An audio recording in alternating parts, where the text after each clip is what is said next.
Buy 5 quarts of Castrol Edge Full Synthetic Motor Oil and get a $15 gift card after rebate, plus 2 times points at O'Reilly Auto Parts. O'Reilly Auto Parts. This is a Fatal 4 podcast.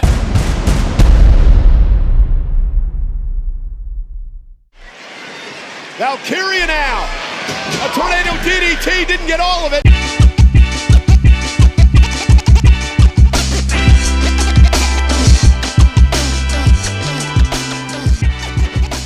Hello, lovers, and welcome to Didn't Get All of It.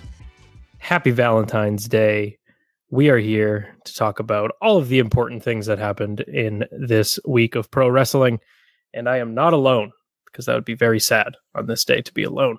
I've got 3 very special people with me. The B stands for Be Mine, B-Rob. You started off like a Southern televangelist and shit. And joining me also is another member of the Fatal 4. It is Noah Sweetheart. Certified lover boy, certified wrestlephile. Whop, whop, whop, whop, whop. Gonna fuck you up. There you go. And hey, Kaz. I heard Hey, you Kody. like podcasts. I do. And this week, So- the G in IWGP stands for Gunther. Welcome back. Kaz, famously from Didn't Get All of It Japan, is helping us out for the second week in a row. Yeah. Because Paul is still making moves, making $1 million moves. So, Mm-hmm. Or $100,000 moves. how's everybody doing on this lovely Valentine's Day? It's Love Week. It is. Mhm. And love night if someone gets lucky. Yeah. Mm-hmm. Talking to you, Cass. You know something I don't? I don't know. You could probably I think walk all the- through it.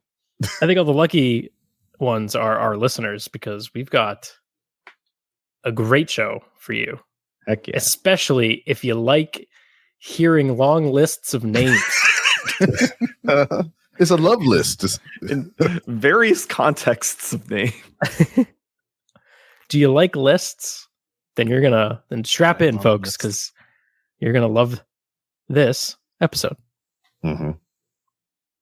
Should we just jump right into it? The first list of names that we're gonna read off is the list of talent that was released by World Wrestling Entertainment this past week.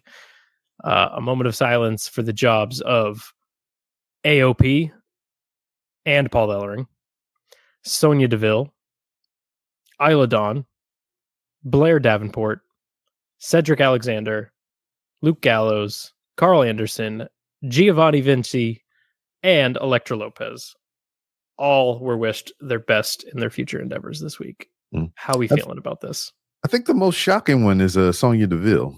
Yeah. I would agree. Yeah. Mm-hmm. Yeah. Mhm. This is definitely a mixed bag. Some of these makes I hate this, I don't know if I necessarily hate to see them go, but bummer that they're leaving. But yeah, some of these are like, why? Because like AOP and Paul Ellering, like they barely did anything. They had that WrestleMania match that was cool, but like they barely did anything. Yeah. The only, I mean, it's not, they exactly like they weren't doing anything with them. So it's not totally surprising that they let them go. But what is surprising is like, why did they bring them back in the Yeah. first place? Yeah. And I think it especially when was they that just, whole like, sat thing. at home for a year. Yeah. And then they did the Mania program, and like that was it. I think it was the whole thing of like, they got released during the old regime. And like this regime that came in was like, all right, let's actually give these people a chance. And then they didn't do that. But yeah, I think Sonya Deville is the only one that's like genuinely surprising, because she was at least featured pretty regularly as of late with the Pure Fusion Collective. Yes, Yeah, there we the go. stud line. Yeah, That's right. The lesbians.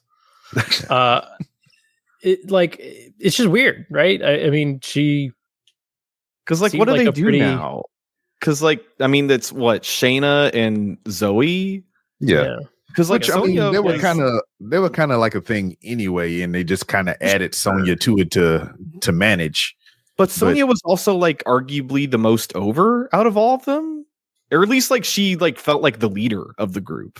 So like now it's just them two. So it feels less important with just them two. Well, what I am kind of glad about, like in a hopeful way, not like, oh yeah, this motherfucker needs to be fired, but like Cedric Alexander, like this dude has, so much potential and everything. He can be doing so much shit. So I'm glad they let him go so he can go do that. I was honestly surprised that he was still employed. Yeah. I could not JTT situation on like in a prominent role on television. Yeah. If you had told me he had already been released, I would have believed you. Now, of course, the obvious question in the air is, do we see Cedric Alexander join the Hurt Syndicate in AEW? It's not out of the realm of possibility. And I think if you put a percentage on it, I would say it's over 50%. I feel like multiple people would be making a huge mistake if that wasn't the case. Yeah. Like Cedric. I don't know. I feel like they don't need him, to be honest, but yeah, because we'll talk about that when we get into Dynamite later, because I have thoughts about the Hurt Syndicate. Luke Gallows and Carl Anderson, I mean, they are just fuck them. They are just going to get hired and fired. I'm mad about it.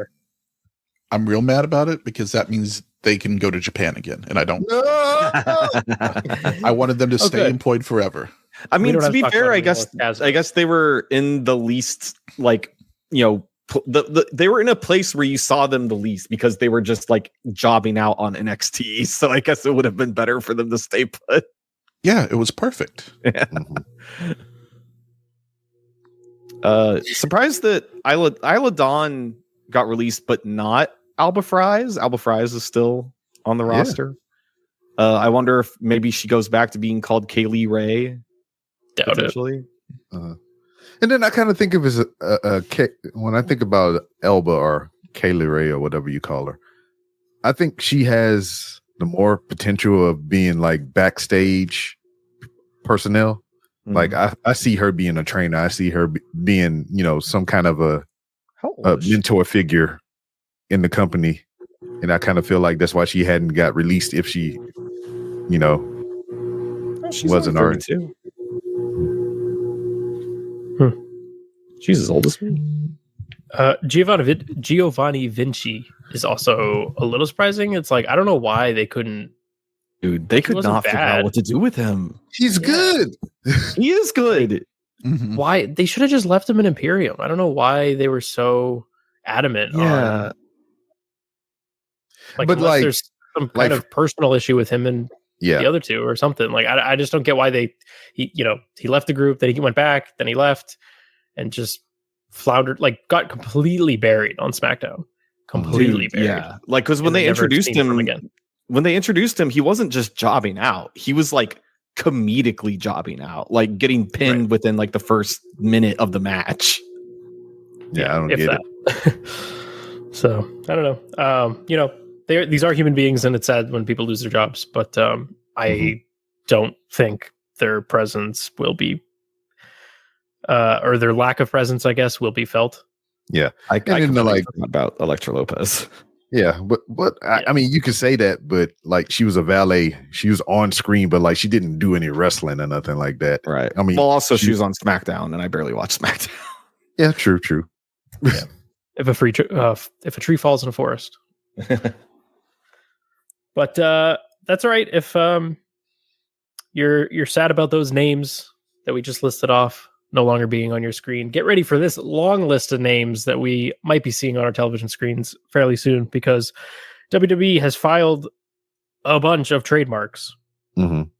And it was under the assumption as well, before we get into the names proper, that Ricky Starks, spoilers, who is now employed by WWE, showed up on NXT this past week. And it was under the assumption that it would change his name and it would be one of the names on this list. Now, that's probably been defunct by now, by the time this recording airs. But just for the sake of it, Kody has the list here. We're going to go through them. And out of the four of us, we're going to pick which name we think that they could have gave to Ricky Starks. I think it's gonna be Tate Wilder. Tate Wilder, Braxton Cole, Chantel Monroe, Iria Bennett, Draco Knox, Mason Holiday, Jax Presley, Summer Sorrell, Harley Riggins, Trill London, Hayes Jameson, Osiris Griffin. Yeah, that's Paul's Griffin cousin. And Bunkbed Howardson. You just made that last one up. All right, that last one I made. Did he? But I shouldn't have stepped on it. I should have let you go with it. These are some of the worst names I've ever heard in my life. I can't with Harley Riggins. With the exception, I will say Trill London. Yeah, that's ain't good. bad. That's pretty fun. That one's not bad. I like Trill London. The rest of these are atrocious. Like Summer C-list Sorrell. porn star names. Yeah, Summer Sorrell has already been taken. By who? I seen the lady that claims this name, and she's very good looking. I will get you photos. Okay. I kind of like Jax Presley. I kind of like it. Why? Mhm. Why do you like that? Is that why? I just because I like bad things. Yeah, Show you're your Paul works, Griffin. Kaz. Why would you like that? That's Jax just makes me think of Mortal Kombat. Combat. The guy with the metal arms, yeah. Speaking of Mortal Kombat, Draco Knox is a Mortal Kombat ass name. Hell yeah. Knox is so stupid. Also, the way that Mason Holiday is spelled, Masyn. What are we doing? I don't know, man. I'm guessing that these are all just going to go to random. NXT years or Evolve. Yeah, well, what NIL? Yeah. Right, like Mhm. those type of signings and stuff. Mhm. The summer photo is in the private chat here. Let me see this. Oh, B-Rob, that's just a picture of your butt. Ah! Rob just said that. It's lovely. Hey, it's Valentine's Day. Yeah. Okay, I mean, she looks exactly like what someone given the name Summer Sorrell Yeah, a blonde white lady. would look like. So, sure. I'm not mad at it. She's a pretty lady. Can we just bring back Summer Rae? Maybe. I don't know. Yeah. Harley Riggins. I want that one. It's so, oh my god, it's just the last name Riggins. I don't know what it's about it. That just makes me laugh. But if you're gonna pick names for Ricky Stark, I'm gonna go with Hayes Jameson. And Hayes Jameson. I really hope that whoever Hayes Jameson is, that their gimmick is that like old PS3 first person shooter Hayes. They take the nectar drug, makes the soldiers fight harder. Draco Knox sound like he could be with the Grand Theft Auto guys. Hayes Jameson should just be like a crossfaded hippie who carries a bottle of Jameson everywhere he goes. Oh hell yeah. Chantel Monroe, that sounds like a black lady, which I wouldn't be mad at. Mason. Yeah, Trill Holiday. London is probably the best name, but that has to be a black guy, right? Like It has to be. there's no way a white dude's coming down to the ring announced as Trill London. Unless it's what's that boy from a Brian Kendrick partner? Oh, Paul London. Paul London, there you go. It's his son. That would be on brand then, because he's a crazy motherfucker. Second generation superstar, Trill London. Aria Oh, you know what? Bennett, I think the this most name- normal name. I just Googled Trill London. It looks like it's actually already been assigned to Trill Williams, Oh, Trick Williams' cousin. who Not everybody's Trill London, related. WWE. Hey man, we all related somehow. It looks like he's a former football player too for the That's Miami Dolphins. Sounds right. Interesting. What The about bio says the Prince of Darkness. Does he not realize that Who? it's kind of taken? by Well, but Satan? By Satan. No, wasn't that Undertaker's like The Prince of Darkness? I Name? think he did for a little bit, yeah. Like For, like, during the ministry? Taker. Yeah. Yeah. Mhm. Anyway, whatever. Yeah. So that's a whole list of shitty names. Don't worry, folks. If you're enjoying this, there's more lists of names. This one's a little bit shorter, though. It's been pretty much confirmed. Well, not pretty much. It has been confirmed that by Fightful Select that Ricky Starks, Miro, and Malachi Black are no longer with AEW. One of those names, especially, because Yeah, one of them we know where they are because B-Rob spoiled it. We'll be talking about that in greater detail when we get back from our break. So let's first talk about, Malachi Black we've talked about on the show a few times because we've been anticipating Yeah. this. But Miro, do we see Rusev back in the WWE? I could see it. I can see it, but I don't care. I mean, I don't think. I think there's already like surfaced some pictures of him and Sheamus hanging out, unless those pictures are old. They were in the League of Nations together. Mm-hmm. I'm sure there's a lot of photos of them, but I don't know. I feel like how much more juice is left there. I don't know. Rusev Day had its moment, but yeah, I feel like Miro is going to end up in TNA, which by proxy, we might see him in NXT here or there, but I don't see Rusev back on the main WWE roster again. I want to see him be a good somewhere. place for him. Well, sign up for TNA Plus, Noah. Yep. Because Miro was so great, but then I guess he said no enough times to whatever Tony wanted to do with him, and then Tony was like, "Okay, you can just sit at home." Mm-hmm. Yeah, that's an evergreen situation in that company. Yeah, It'd be like that sometimes. Yeah, they tell someone to do something, they say no. Yeah, the boss just goes okay and just doesn't use them. The Malachi thing, though, we've already seen the. I think it's the Hounds of Hell is the new name of the House of Black. Mm-hmm. It's the artist formerly known as House of Black. Yeah, Buddy and Brody are a tag team now, and I guess what's her face? Julia. Yeah, Julia is also there, but she's kind of doing her own thing, anyways. But she's there with them still. Mm-hmm. But yeah, crossing my fingers for Ray Phoenix sometime soon. But I think he's waiting for his injury time to run out. Yeah, it's an unfortunate situation, but especially with the way they've been booking Penta, it might actually work out pretty favorable for like all parties, because I think Penta is being presented very, very well right now. He can have a nice singles run for a bit, and then I think you book towards a program where Penta is outnumbered. Maybe he's in a feud with a group or a tag team or something, and then you debut Ray Phoenix as a way to like help his brother. Mm-hmm. Or I want to go the Kane Undertaker route or whatever. He just shows up and you could do that beats his ass.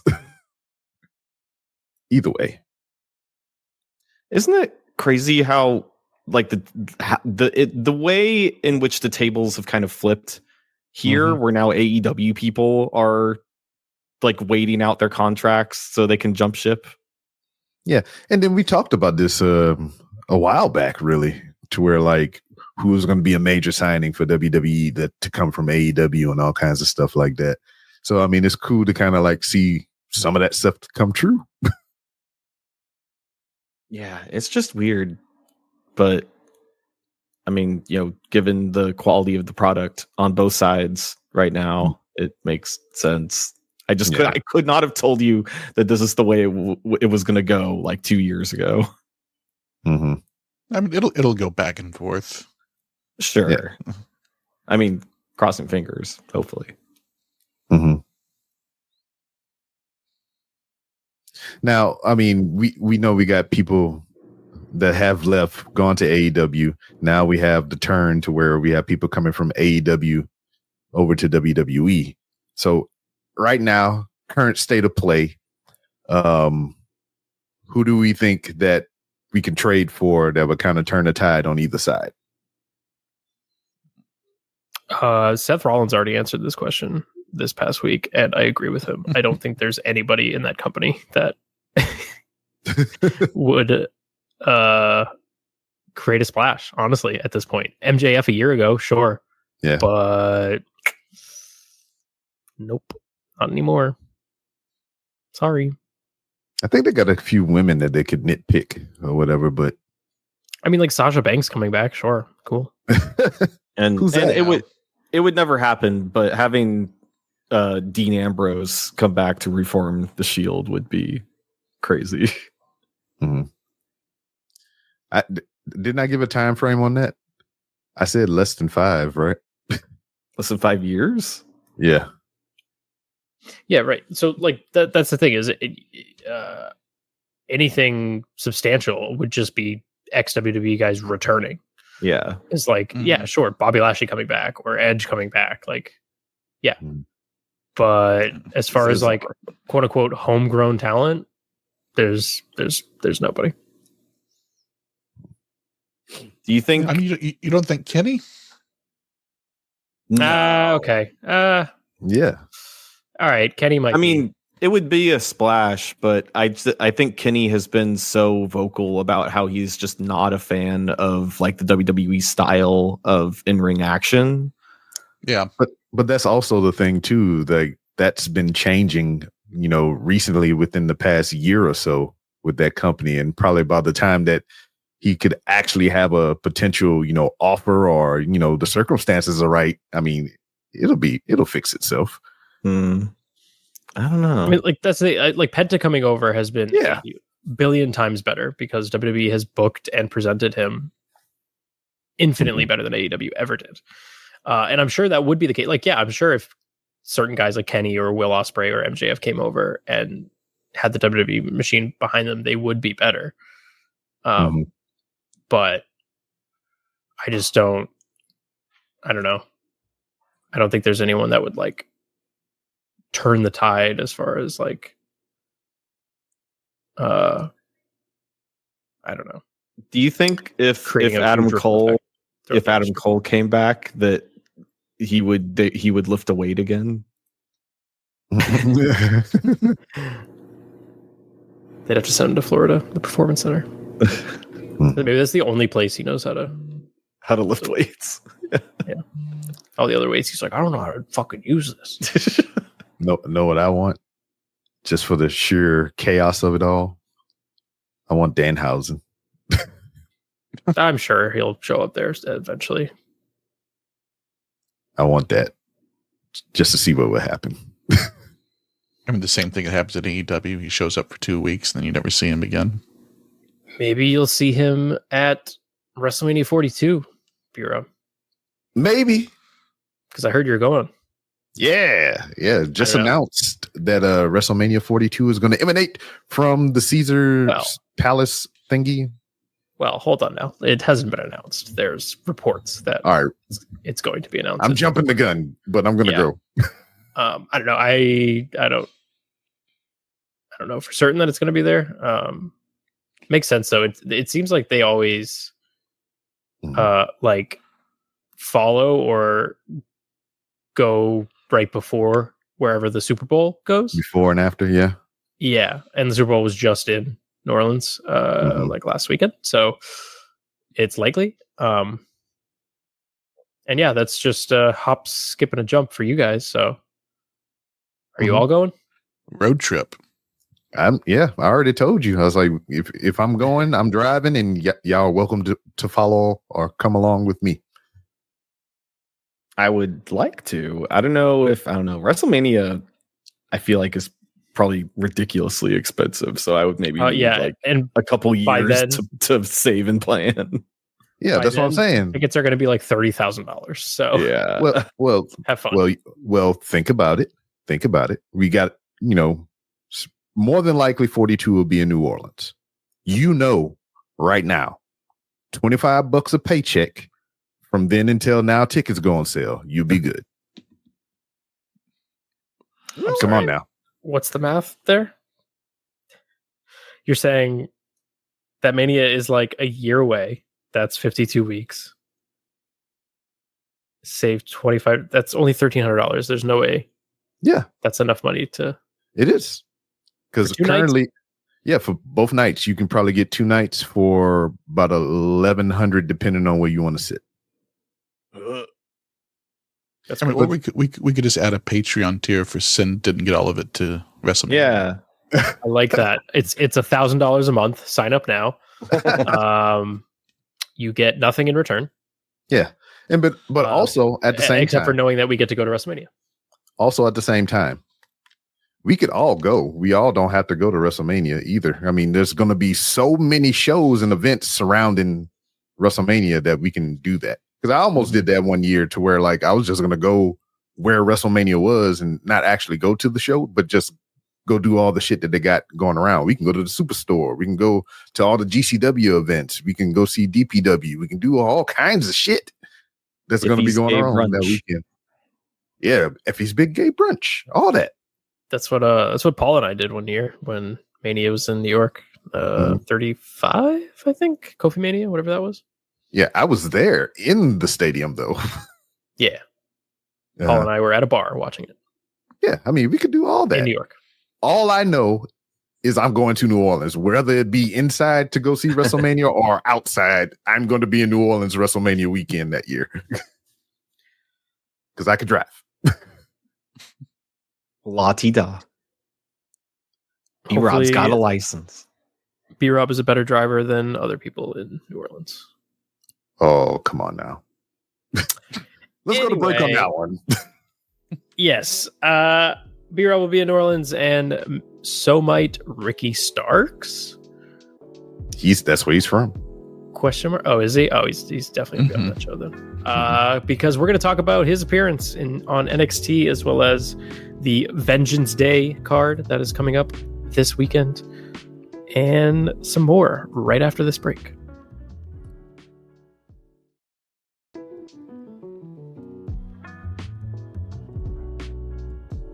And we are back, and we are talking NXT, including the aforementioned debut of one Ricky Starks. I'm sorry, the debut of who? Of who? Osiris Griffin. I mean, look, True London. They have yet to say his name. He appeared on the broadcast, on all social media posts. They're just like, "Oh my god, he's here! No way! I can't believe it! Look who's here! The game has changed!" Like, they're all just vaguely saying things, and not a single. I think he also, like, he in the crowd, he went, "You know who I am." Right. So that worries me, because why would we not just call him Ricky Starks? I don't know. He looks like a Jax Presley to me. I was about to say Jax Presley. Let's go. Yeah. Stop. It's his real name. Just let him use it. Like, it's not. It's already established. It's his real name. It's a good, like, Ricky Starks is a good name. It really is. And it's already got recognition. Exactly. Yeah. Would they make him kin to Zoe Starks? Yeah, I don't. But that's such a Vince Pilled thing to be like. They can't have the same last name. I'm trying to think. Nobody's changed their name since they've come over, right? Yeah, Ethan Page is still Ethan Page. The only person that they slightly changed was EO. I just mean from AEW. Strange reasons. Yeah, from AEW. Yeah, Ethan Page is. Yeah, no. I mean, Penta, wait. Brian Pillman Jr. is Lexus King now. Ooh, true. Yeah, but he did that though. Did he? Now, how do we feel about the actual debut itself, name aside? Because I thought this stunk, to be honest. Like, he came out from the crowd, and I just thought cut a very generic, like, wrestling school day 2 promo. It feels like there was like, hey, just go out there, man. Huh? Yeah. Like right now? Like, right. Yeah. Like, he didn't have anything prepared, and it was just, I don't know, very lackluster. This man is 34 years old. Old enough to be NXT champion. He, like, arguably the prime of his career has been wasted for the last couple of years in AEW, doing absolutely nothing. If, we think so highly of this guy and he's best friends with Cody Rhodes, like, why is he not just showing up on the main roster? Why are we putting him in NXT? And I think it's jammed up right now. Could it also be, and maybe this is a hot take, he's just okay? I think that's a lukewarm take because I don't know. I feel like we've seen really that's another good name, by the way. Lukewarm. God. Does he feud with Chili McFreeze? Yes. Like we've seen shimmers of like excellence from him in AEW here and there, but it just felt like anytime he got any momentum, the rug was pulled out from under him. And is it his fault or is it management or the circumstances or what? So I don't know. I guess time will tell. I wasn't impressed by this debut. I just thought, I think it was just, I think it was just like spur the moment type shit for real, because like the sweat is not even dry on his wrestling attire. He just won the Defy World Championship. I don't know what that is, but I also find it weird that they didn't debut him at Vengeance Day. Why not like close out the show with him attacking, I don't know, Grayson Waller or something, or Obafemi, or like, I don't know, making an impact. Or maybe why he should have debuted on Impact. This was weird. I don't know. Yeah. I mean, it is what it is, but like, I don't care. It's just what he does after this is what I'm interested in. Cause like, it wouldn't like, oh my God, but like, I still was shocked when I seen this motherfucker pop up on NXT graphics and shit. And I'm like, oh shit, it's that guy. Speaking of people going to NXT, what do you guys think of the news that like it was going around that Jordan Grace was supposed to be going to NXT, right? Yeah. I think so. That seems like a mistake, right? Like I feel like when people have been talking about like Jordan Grace's potential in WWE, they're talking about her having matches with people on the main roster. And then, like I said briefly about Ricky Starks, I mean, everything is kind of jammed up on the main side right now with, everything leading up to Elimination Chamber and goddamn WrestleMania right after that. I think they like want to give these people some legit shine, and you can't really do that with everything laid out the way it is right now, because it's just be like doing shit just to do shit with no real outcome, unless you're going to put them in a scramble clusterfuck match, probably, if that. Yeah, you're not wrong. Like it might be a good idea to put these names on the stand and deliver card WrestleMania weekend. Yeah. Jordan Grace, Ricky Starks, and then let them, draw people to that show, and then, post Mania see where they lie. Because like you're gonna want, because they're gonna run a bigger venue that weekend, and you're gonna want these big name talent on there to draw the monies. That makes sense. Yeah, you also don't want someone like Jordan Grace just losing in a chamber that she's not going to win. I don't want that right now. So have her win it and beat Rhea Ripley at Mania. Yeah, I mean, we could do that too. Pretty I wouldn't pleased. be against it. Are you guys excited for Vengeance Day this weekend? Sounds about like an appropriate response. You betcha. I mean, this is a weird card. Yeah, it is. Come on. Yes, you got the card? Let's see. Let me see here. What are these guys doing here? Yeah, what? I did have it. Let me pull it back up. I'm looking at the thing we have in our note about one of the matches, and I'm like, what are we doing? Yeah. And I already know which one you're talking about, and I'm kind of sad. Let's see. Here we go. Yeah, I got it right here. We have where'd it go? Julia taking on Bailey and Roxanne Perez and Cora Jade in a fatal Recently four-way for the added. NXT, Yeah. yes, for the NXT Women's title. Yeah, Cora was just added this past week. She should win it. I'm sure this match, this will probably be match of the night. Probably. It should Forward be. to it. Cora Jade has done really well in multi-person matches. Roxanne Perez is great. Bailey's obviously great. Yeah. Julia's off to a good start. Yeah, this has. I don't most of the imagine heavy Julia hitters. loses the title here, though. I feel like it's too soon. Yeah, and I especially feel like you would want to give it to Roxanne because you want to call Roxanne up as soon as possible. Because what are we doing? Yeah. Right. Like, if anyone's winning this match that isn't Julia, I feel like it would be Cora Jade. But I don't see Bailey winning the NXT championship. No. And And that's the thing too. Like, Move on. is it too little, too late for Cora Jade? Because like that would make you think she would stay there longer. But then again, in the past, they have brought up the NXT champions to the main roster or whatever. I think, it's past her time. She needs to go away.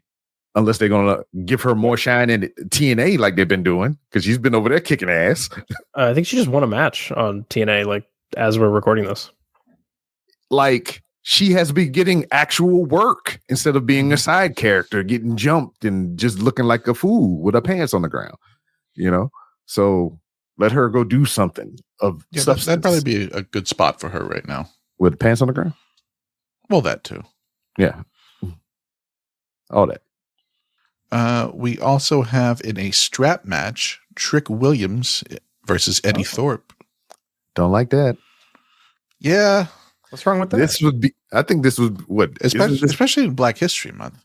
Yeah, I guess that. Yeah, I didn't think about that. That checks out. we're gonna have a black guy and a Native American. Doesn't WWE have like a history of doing that too? Yeah, Triple H is not beating the allegations. Was the JTG Shad Gaspard strap match during a February pay-per-view? Or am I Probably. I'll look that Probably. up. But like, I think Eddie Thorpe has already had a strap match in this company. Eddie Thorpe has done multiple NXT Underground matches in this company. It's like, what are we doing? I don't know, that was in April, but still. It was Close enough. yeah. I don't know, that NXT show I went to like a couple months ago, Eddie Thorpe was extremely over, as was Trick Williams. I don't know how that correlates. I don't know how that works. Because like on TV, Eddie Thorpe is like the poo-poo. Yeah, no, he's not good. He's not good at all. But for some reason, that Lowell, Massachusetts crowd really hated him. So we'll see if he's able to get, that over on the road again. This is what, in Washington, D.C., this show? I think. Yeah. Oh. We also have for the NXT tag team titles, Nathan Frazier and Axiom taking on Say the Josh name. Briggs. Fraxium. Thank you. You're welcome. Taking on Josh Briggs and Yoshiki Inamura. See, I'm glad you're here, Kaz, because we can talk about this. I'm Yes. sorry, Josh Briggs and who? Yoshiki Inamura from Pro Wrestling Noah. Yeah, from Noah's promotion. Hello. Now, I got to see this guy in the N1 tournament, and Yes. I was thoroughly impressed with him. He's a big, massive guy, and And Inamura's good too. Fuck Josh Briggs. But like just seeing him outside of the Noah sphere in NXT, just a little promo work that he done here. I've been really impressed with him. Mm-hmm. He's got good intensity. Yeah, he does. And he's a big boy. Yes. But do we think there's a tag title switch here? I think it could be because like they're not doing nothing with anymore in Noah, and this would be good for his excursion pad stats. And you've got to free up Fraxium to go take on the Hardys. Yeah. Oh, sorry. Why? Why would you do that? I don't know. Are they the TNA tag champs right now, the Hardys? Yes. Ew. You know what? I like them as a tag team, but I would like to see them as a tag team on the main roster. I want to see them mix it up with DIY. I want to see them mix it up with the Guns. You want to see the Hardy Boys versus those guys? Fraxium, you sons of bitches. Sorry. Oh, okay. Yeah, I also thought you were still talking about the Hardy Boy. I was like, why? This is Noah. not Noah. what Noah. this Noah. company Noah goes wants to the do. nostalgia run. Noah. Think about what the fuck you are saying. I know how you feel about the Hardys. So why would you even think that? I don't know. I thought it was opposite there. I thought we were in Bizarro world. No. We are in the Bizarro world because the Hardys are still in it. No, Sorry, what's their world called? They have a name for it, don't they? The Neverland Ranch. Oh no. I don't think it's that. Yeah. Anyway, move on with this fucking card. We also have Javon Evans versus Ethan Page. A fucking storyline that they've actually been building. So like, I don't know if is his jaw still wired shut? Because Ethan Page fucked him up. Yes, Javon Evans and Ethan Page been going at it for quite a while now, and it got so heated to the extent to where Ethan Page broke his jaw, and now his jaw is actively wired shut. Huh. Interesting wrinkle. He tried to do the Kanye thing and speak through the wire, and they had to put subtitles on the screen. Javon Evans is that other high Kanye flyer, things, right? Huh? Yeah. The young OG, he bouncy. Yeah. I haven't been able to watch NXT because I don't have cable. CW. The CW doesn't have any kind of live or any kind of way to watch their show. Well, you can use the CW app, but you have to watch NXT the day after, and it's free. And I want to watch it live, but I can't. They don't let you do that. Yeah, because like the day after makes you cry. Yeah, so the only way that I've been able to watch NXT is just the pay-per-views or the PLEs. So yeah, I mean, you can watch it live via Netflix if you have a virtual procurement network. Yeah, if I'm able to get a live stream from my friend in Canada or whatever. Yeah, but I hope this is the end of their feud, and may it rest in peace. Yes. We also have for the NXT Women's North American Championship, Fallon Henley defending against Stephanie Vaquer. Stephanie takes this hands down. Please. Oh, yeah. No doubt about it. No doubt about it. Yeah, I think that's all we got to say about that one. Yep. And then our main event, Obafemi defends the NXT Championship against Austin Theory and Grayson Waller. This is weird. I'm happy and sad at the same time. This is a weird match. Yeah. Oba's going to beat the shit out of both of them. Well, because I hope this is where we finally get the definite split between Waller and Theory. Okay. Because they've been teasing it for a while. Didn't they also get drafted to Raw? Yes. Waller and Theory? Yeah. So what would either of them do with the NXT title? I mean, they do what they want. I guess. I mean, Ziggler did it when he was there. Do you think that this is going to be the split of them? Yes. Hopefully. Do you think either of them will thrive post split though? No. Yes. Fuck you. Yes. And do what? Something. Hey man, don't poo-poo on my man, bro. We need people to wrestle on main event. You're right. Yeah, someone needs to go fight Apollo Creed. Apollo Creed? Apollo Crews. No, well, you're gonna be fighting him because he just had fucking pec surgery. So, Oh, did he really? yeah, you got meaty pecs that needed repairing. Yeah, Obafemi takes this. It's a fucking slam dunk. They use this as a vehicle to maybe set up Oba for a new challenger that'll come, maybe by the way of Ricky Starks at the end of the night or something like that, or just whoever his next challenger should be presented here tonight, while there's the fallout between Austin and Waller. So, yeah. Sorry, can we go? You're talking about Apollo Cruz's meaty pecs. Yes. I would like to announce that my new name for debuting on the NXT roster, meaty pecs. Meaty pecs. Yes. Hanging out with Jax Presley or whatever. Yeah. Yeah. Trill London and meaty pecs.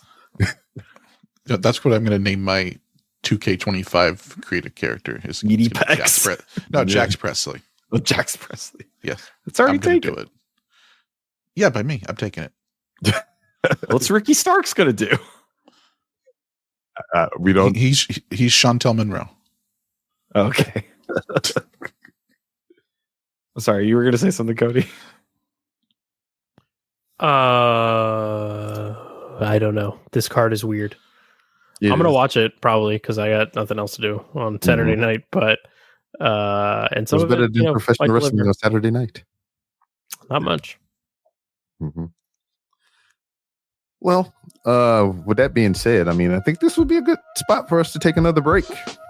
We'll get back into some more Raw talk and maybe some Dynamite and whatnot once we return and enjoy your commercials.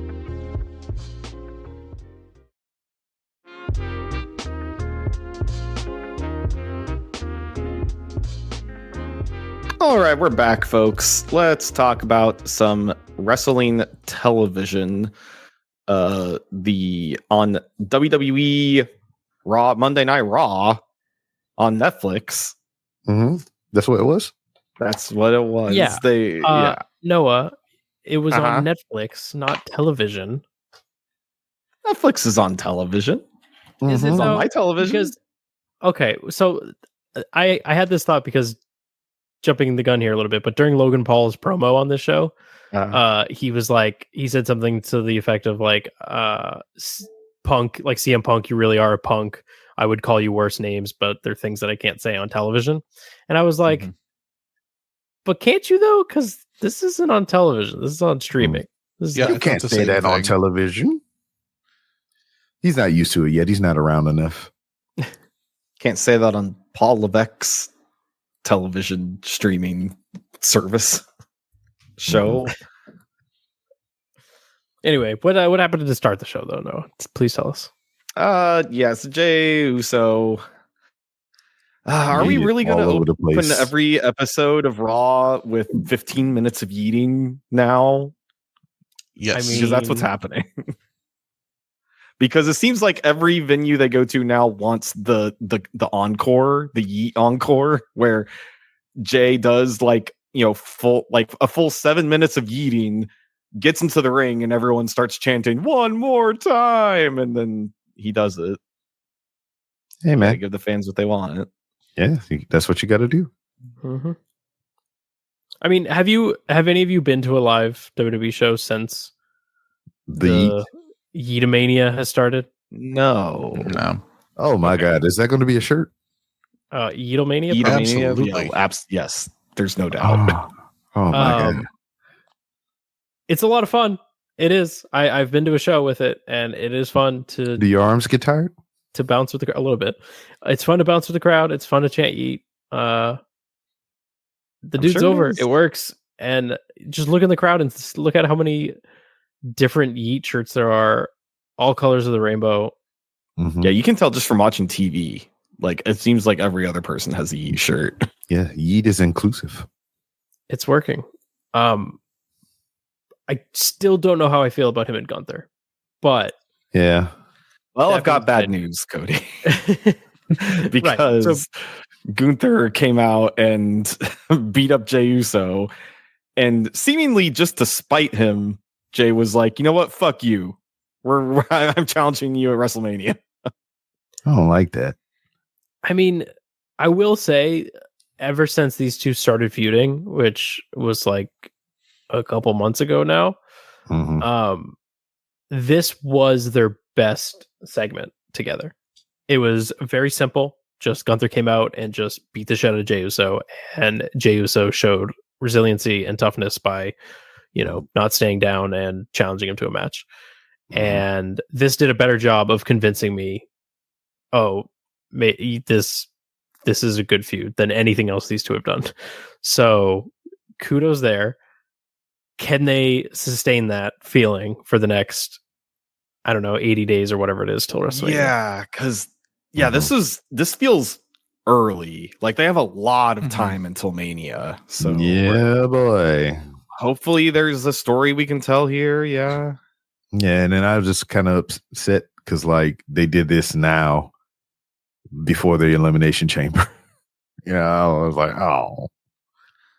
Because neither of them really have anyone in their corner like on the regular, right? Because like Gunther and Ludwig aren't together anymore. They split. And I mean, like Jay has friends, but he's not really like aligned with anyone. Yeah, but like they're all doing their own thing now. Sammy is fucking with KO, and Jimmy is jimmying around somewhere. Yeah. I don't know. I didn't know if there was like any other elements we could bring into the story. You don't? Or if, I don't know what. Unless Jey Uso is going to fucking win at WrestleMania, which is mind blowing to say. I feel like that's going to happen. Yeah. Gunther just. Yeah. I think they want the visual of him. Yeah. Eating in the stadium. Also, I feel like that crowd would riot if he didn't win at WrestleMania. Yeah. That's what I'm saying. So, like, from here until the opening yeets at WrestleMania, Gunther proceeds to beat the dog shit out of Jey Uso. Every chance he gets. Feels old as time. It's just, I don't know. Like I said, this was their best segment yet. I'll reserve judgment until next week. We'll see how it goes. But from like a bigger picture standpoint, I do want to say like 6 months ago, it was looking like WrestleMania 41 was going to be one of the greatest WrestleManias of all time from a on paper card standpoint. And it just feels like they've completely, fumbled it. Like it's looking like there's going to be a triple threat with CM Punk, and I know Rollins and Roman being thrown around. There's people apparently advocating for Cody, Punk, and Cena in a triple threat. And it's just like it's almost like they have so many hot acts and top guys available right now that they just like don't know what to do. That's why I thought the Elimination Chamber would have shook out differently than it did. Because I like with the whole Gunther thing or whatever, like I was saying before they announced that, whoever gets picked by the Rumble winner, the chamber is going to be for opportunity at the other champion. I thought firmly that the Elimination Chamber was going to be for a title, and that would have been better. You could have shook things up in a way, gave somebody potentially a new title reign, and then set up new stories and, avenues for WrestleMania to follow. But Gunther should have dropped the title at the chamber and then wrestled Goldberg at Mania. But I guess, that would have made sense. But I don't know, man. I don't know. Woulda, coulda, shoulda. I don't know. We'll see how it plays out. But they got the plan written down. We just don't see it yet. Hopefully, maybe, I guess. Yeah. Well, speaking of people that deserve to go to WrestleMania, after this we had a women's tag match, Damage Control, Io Sky and Dakota Kai versus Liv Morgan and Raquel Rodriguez, and this match was really good. Somebody got an owie, right? Yeah, Liv Morgan got her face busted up. And there was some sequence where like her and Raquel were doing some double teams. Raquel was like swinging her around, using her as a batting ram. And like she got a gash, like an actual gash on her eyebrow. Okay. Phrasing. Yeah. It was pretty gnarly. But yeah, Noah's right. This match was really, really good. Yeah. It was lengthy, but it was like they just And girthy? kept going. Yeah, Jesus. girthy, that too. Right. I kept thinking it was going to end, and it just kept going. Yeah. Pinfalls being broken up, and I don't know. It was really fun. Yeah. And I think it's a good showcase of the non-champion talent. You know, it just shows you that there is viable contenders out there, people that can hang, and it's pretty cool. Yeah. Even made Raquel everyone look in this decent. match. Yeah. Out of everyone, I feel like Raquel is definitely the weakest of the links here. But everyone else is just such great workers that everyone worked in tandem to just put together a really great match. So Noah blows my mind. And it's not just limited to EO, but like anybody who does that freaking like shotgun drop kick or that front drop kick and fall on their back from any height blows my fucking mind. Yeah, that's a rough bump. yeah. I assume Liv and Raquel get the tag titles at Mania, or at least I don't know if they necessarily win, but I'm assuming that they're in a tag title match at Mania. Probably. Who has the women's tag titles, right? Is it still Bianca and Naomi? Jeez. Which I don't know. I hope they drop those before Mania, because I want to see Bianca in a prominent match again, like a prominent singles match. That, and also like, what the fuck is happening with Jade? Titles. I don't know. Is she still like hurt? She's off TV. Yeah. We don't know. There's been like conflicting reports. Some say she's hurt, some say she's not. Some, I don't know. But I would assume it's going to be like her versus Bianca at Mania. Makes sense. Or Naomi, or some kind of combo of those three. Maybe even a triple threat. I don't know. But I think that'd be kind of cool, because like when Jade debuted, those three were tied together, and then for those three to have a match with each other, that'd be pretty cool. Yeah. And I see where Liv got popped in the face. That's wild. Oh yeah, it was a lot of blood too. And then her and not EO, Kyrie was sharing war wound pictures on the internet. That was pretty fun. Oh, that's nice. Speaking of potential WrestleMania appearances, we also had an Elimination Chamber qualifier match between Bayley and Lyra Valkyria, which Bayley won. Yeah, which makes sense. Bayley's got a lot going on. Yeah, right now. Bayley is the Iron Woman of the division. Yeah, she'll be at Vengeance Day. She in the chamber. I mean, all kinds of shit. I was surprised she won this just for that reason, because I thought maybe Roxanne was gonna, because I think she was in the crowd, right? They showed her. Yes, yeah, and she has a qualifying match next week. That's right. Okay, so I guess they'll both just be in the chamber together. But I thought Roxanne was going to cost Bayley the match, but no, Bayley made it in. The match was pretty good. But what are they doing with Lyra? Like, I don't know. They gave her this title, and just now she's doing nothing. Yeah, and I think both you and I in chat, we both clocked when the match was over. They're like, "Oh, Lyra Valkyria, she's got a big future ahead of her." It's like she has a title. She's the champion right now. Champion, right? Like, what was the point of introducing the title and giving it to her and just doing nothing with her for weeks, and then putting her in a qualifying match to go after a different title? Like, what? That's not how you build prestige for a new belt. What? Yeah, I don't know. What? It's crazy. So you can potentially have Bayley and Roxy in the chamber, and you're going to also have them in a 4-way match on NXT. Yeah, they have a lot going on. Yeah, a lot of cross-brand promotion. NXT shows this weekend. The chamber's not until next weekend. So yeah, but I'm saying it's like back to back. Anyway. Cody, refresh my memory. What was up with the Seth Rollins and Finn Balor promo? It was just to promote they have a match next week for Qualifier match. Yeah. I think it's the last qualifying spot in the chamber. So they did, I think it was Jackie Redmond was interviewing Seth Rollins in the crowd, and Finn Balor interrupted. It was fine, just a lot of history between these two guys, and they touched upon that. Mm-hmm. It was pretty good, but yeah, just a way to promote next week's match. Yeah. I assume Seth Rollins wins that. Yeah, Do you think it was a missed opportunity? I know it's still early on in his debut to not have Penta doing a qualifying match for the chamber. Because you don't want him in there, and you don't want him to take a loss yet. So you don't want that visual of the pin.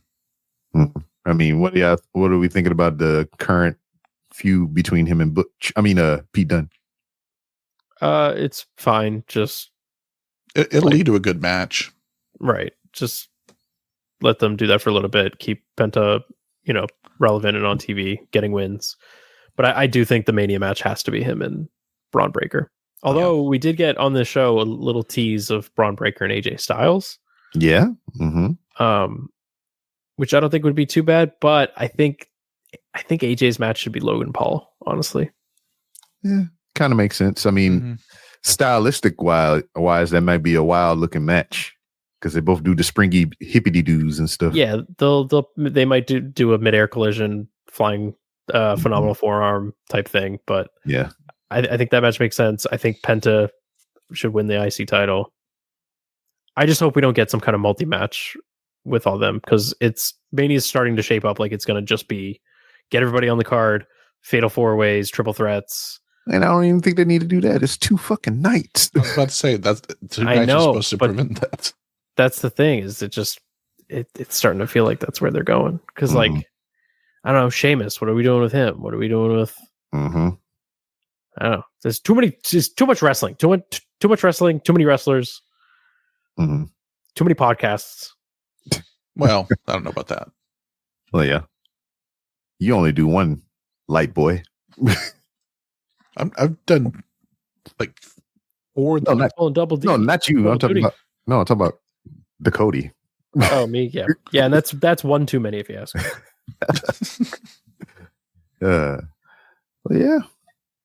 Logan Paul. Speaking of Logan Paul, what do we think of this match in the main event? Because CM Punk came out first, cut a promo about the chamber. It was pretty good, just promoting the match, calling out all the people in it, and then he was interrupted by Logan Paul, who has new music that CM Punk did not recognize. Yeah, it's funny.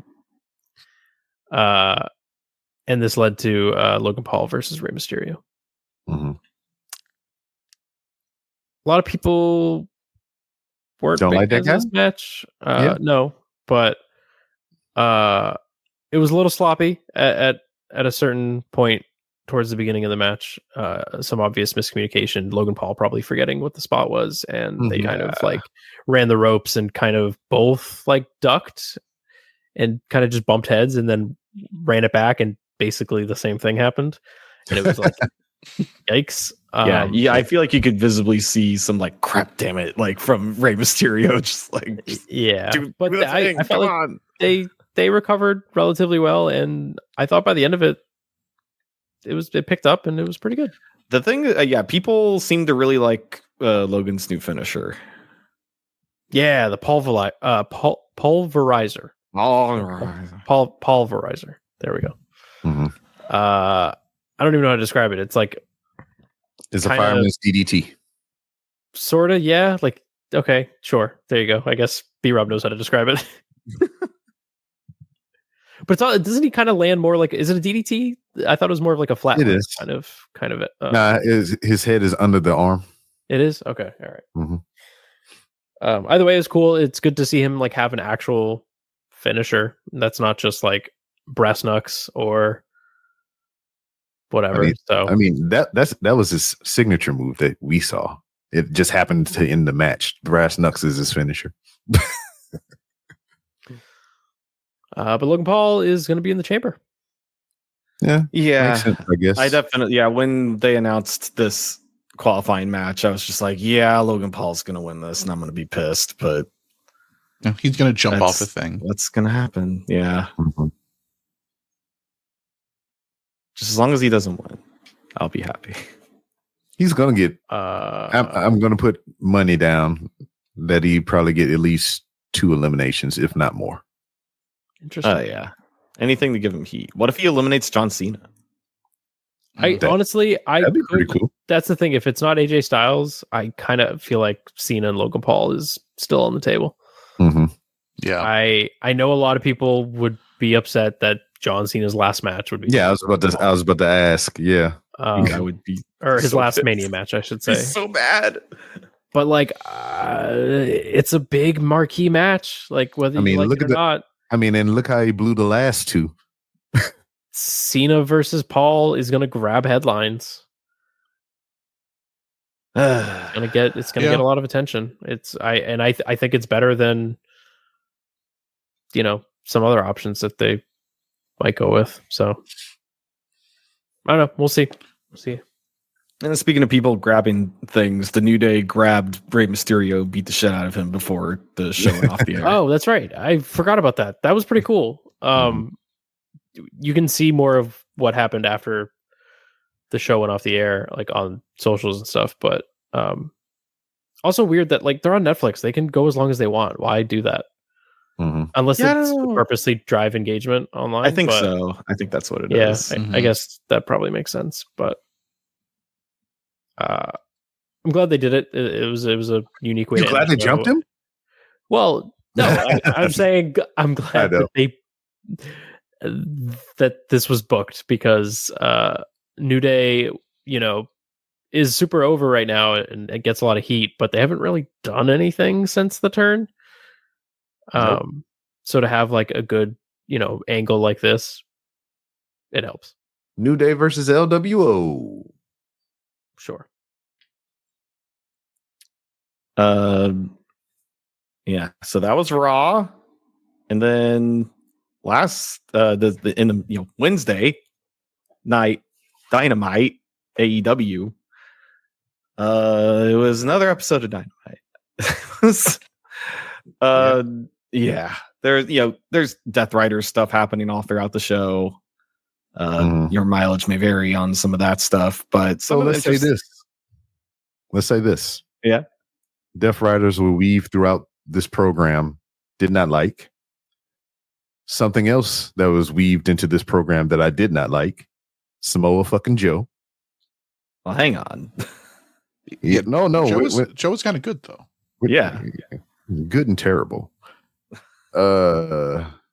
And then it was sandwiched by more Death Rider at the end. But you can fill in the blanks. Your hate for Samoa Joe is still one of the most puzzling takes that I don't like him. Don't like him. What's going on there? But didn't he form a new stable? He did. So Samoa Joe, Hook, and Shibata don't like it. Had a squash match with 3 other guys, and then they announced that they are now the Ops, which is don't like that. A really bad name for. Yeah, hold on.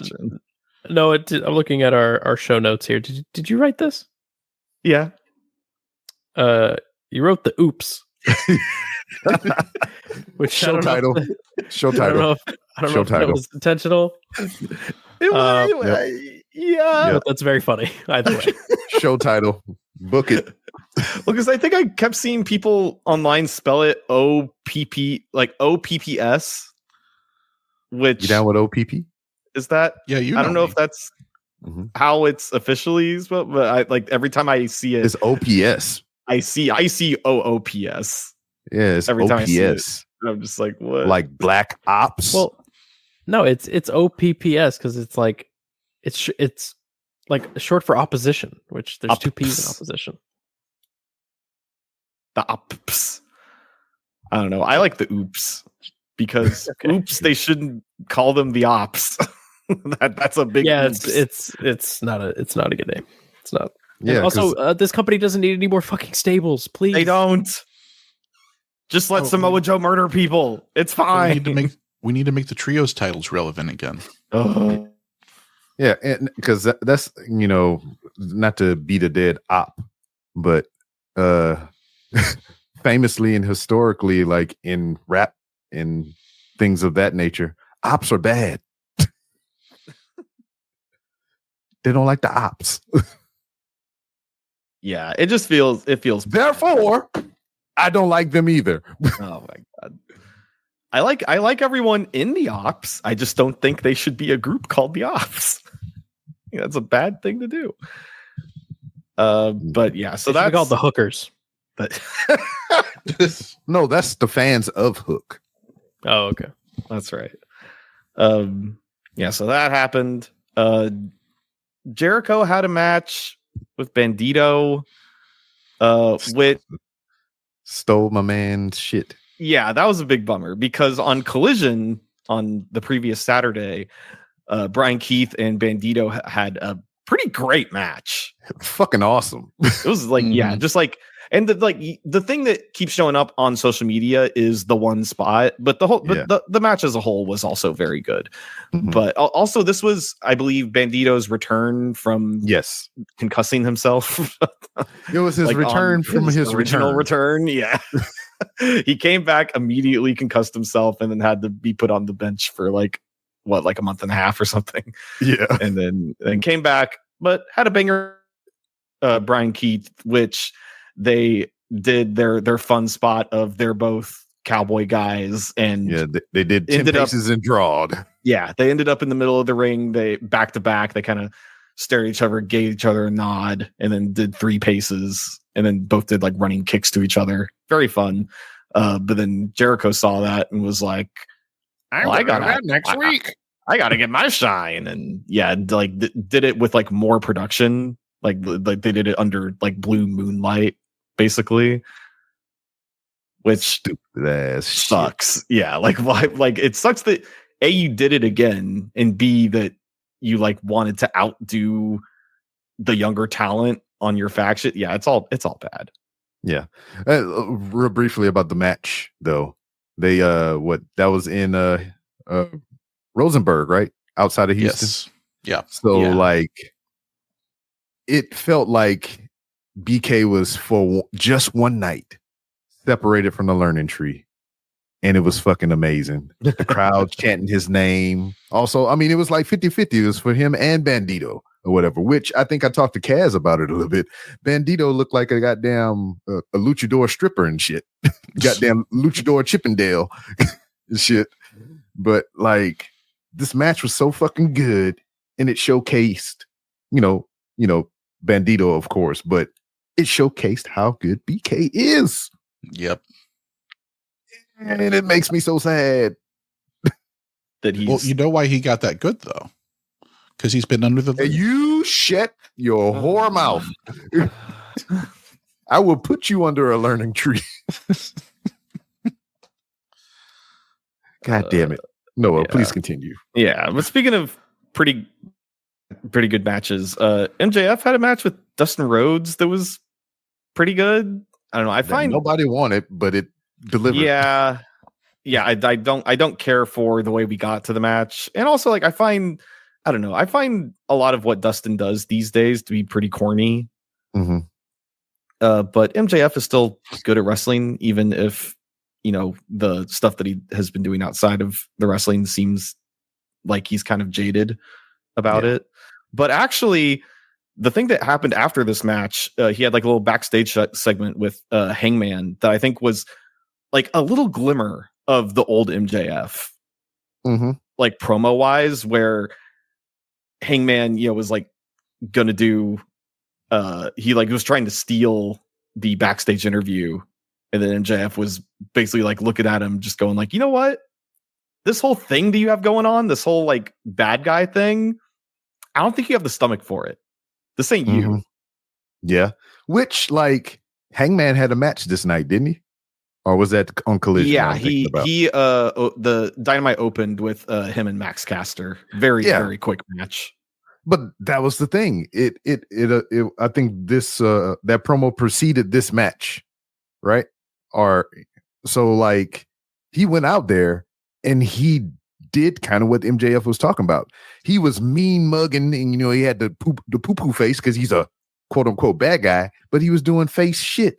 He was, putting his hands up for the crowd, clapping and doing, those spots that the crowd would like and stuff. He was doing face shit with a mean face. So it was like I didn't understand that. I guess especially because I believe this episode of Dynamite was in Austin. So again, He's Texas cowboy stuff, which he's from West Virginia, right? But yeah, Hangman still continues to be one of my favorite parts of the whole AEW. Speaking of people being great parts of AEW, the Hurt Syndicate and the Guns had a tag team title match. I want to talk about this. This was some good shit. Good. It was. The Guns are underrated. I'll say it again. Yeah. I mean, they still sell like cartoon characters, but I mean, it's still good. I like that about them. Yeah. That's mean, fun. it's like they made that their own, but like, especially here where if you sound like that for Bobby, it makes him look even stronger. Mm-hmm. Yeah. And then like, excuse me, Bobby and Shelton looked amazing. Choked on my water. I'm sorry. So much Black history. It makes him emotional. Yeah. But I mean, this is the best that Shelton's looked in forever. A long time. And like in the era of professional wrestling where everybody does a fucking super kick or some shit like that, he makes his look devastating. I'm sorry, I'm dying. Yeah, but like he kicked the shit out of one of them gun boys, and like I was like, oh, holy fuck. Mm-hmm. I mean, he makes that kick look good, and then the way him and Bobby just was throwing them around and just looking menacing and everything, they seem like nobody can beat them or whatever, or they don't have any viable opponents right now. They look like they're gonna just run this division until whenever time they see fit. Yeah, which also ultimately is good for the tag division right now because, like, tag team wrestling kind of across the board, like WWE too. Just like there is no good tag team wrestling anywhere right now, really. I mean, I guess NXT is probably the best. Yeah, Fraxium. Right. People really seem to like Fraxium. Yeah, but yeah, like having the Hurt Syndicate be so over, I think is healthy. Just gotta get the rest of the division there. They hurt people. Yeah, that's very over. People love chanting that. Mm-hmm. And there was a point in that match to where like we got a guns up dueling chant. Yeah. They like stopped the match to play into the chant. I know. Good shit. Yeah, this is a good match. Anything this night, you should see it. Yeah.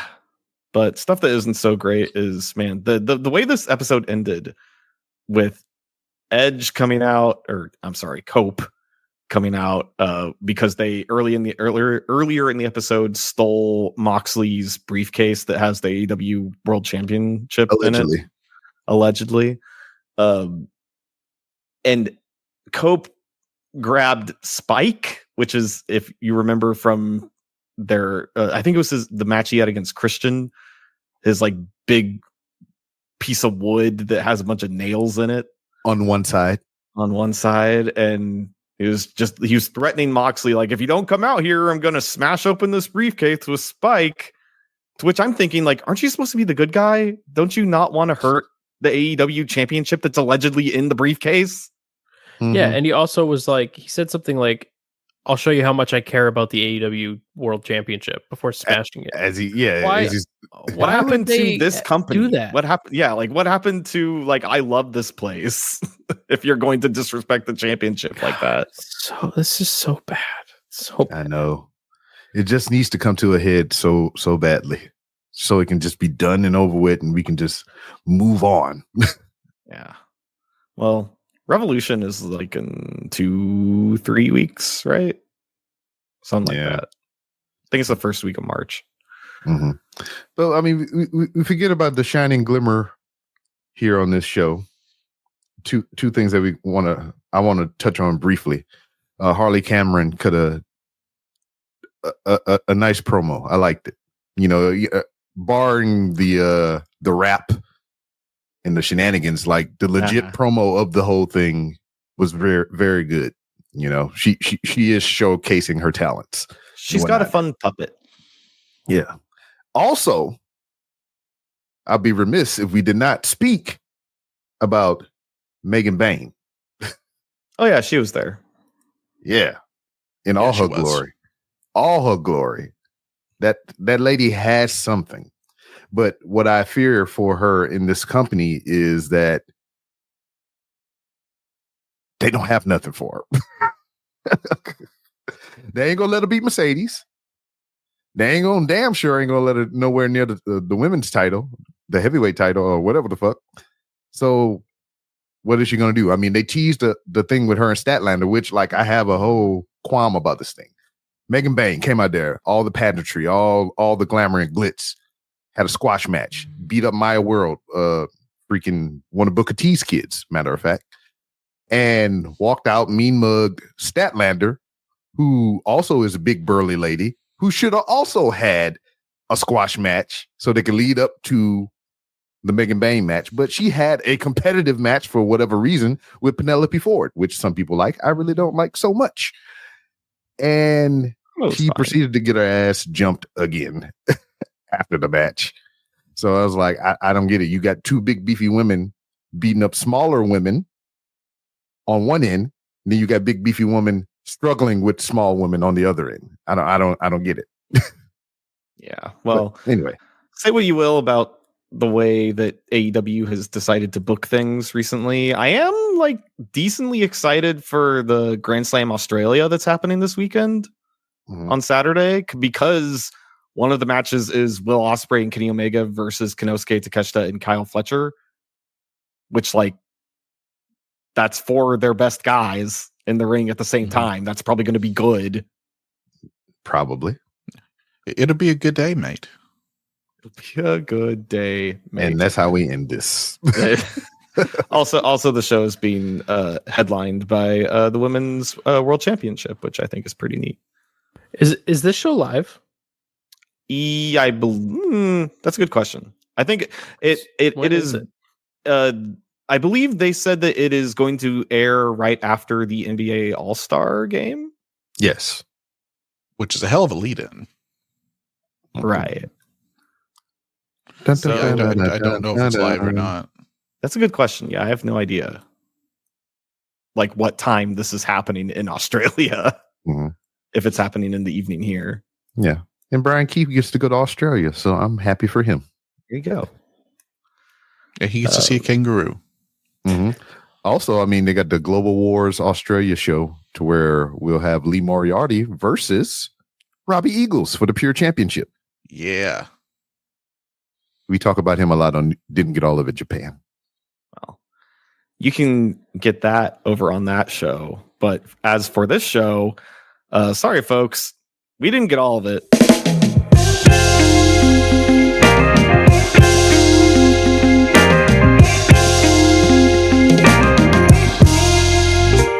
But we'll try again next week.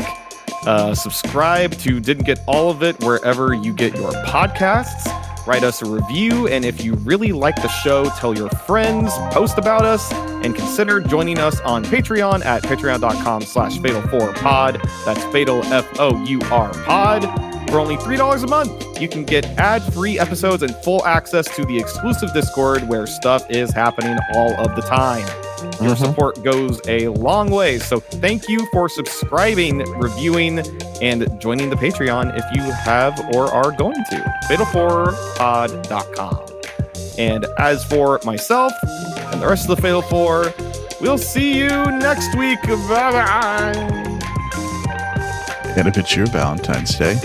You've been listening to a Fatal 4 podcast. Subscribe today wherever you get your podcasts and visit fatal4pod.com for more episodes, merchandise, and info on the Patreon.